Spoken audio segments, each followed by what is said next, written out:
pour toi, Omar, être francophone, parler français, qu'est-ce que ça veut dire? Oh là là, je pourrais en parler pendant des heures, parce que pour moi, grâce à la langue française, je peux dire, je peux affirmer que la langue française a changé ma vie et même a changé mes choix du point de vue travail.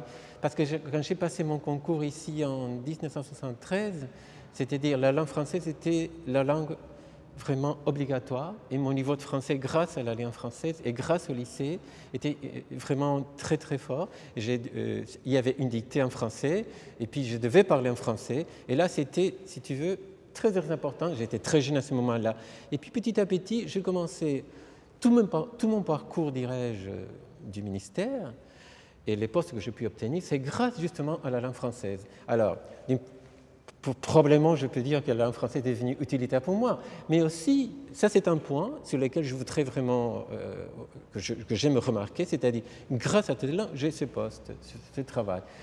Mais ce qui est important aussi, c'est l'ouverture au monde. C'est-à-dire, à partir justement de la connaissance de la langue française, je peux communiquer avec 900 millions de personnes. Je me balade au monde et si je n'arrive pas à communiquer, quand je parle anglais, je fais une parenthèse, je parle avec l'accent français, c'est terrible. C'est-à-dire que même si je suis dans un domaine anglophone, je parle français et j'arrive à communiquer. En sachant que 65% des mots de l'anglais viennent de ta langue maternelle, le français. Par exemple, le mot ticket, c'est l'ancien français. Et voilà, à mon époque, il fallait étudier aussi les français anciens. Tennis vient de votre langue aussi. Enfin, je pose la question d'une manière provocatrice, comme ça. D'où vient le mot tennis, le mot ticket? Ah, c'est anglais? Non, c'est français. C'est-à-dire que la francophonie, c'est l'ouverture. Et ce n'est pas seulement l'ouverture pour communiquer, mais c'est aussi l'ouverture pour réfléchir, pour penser.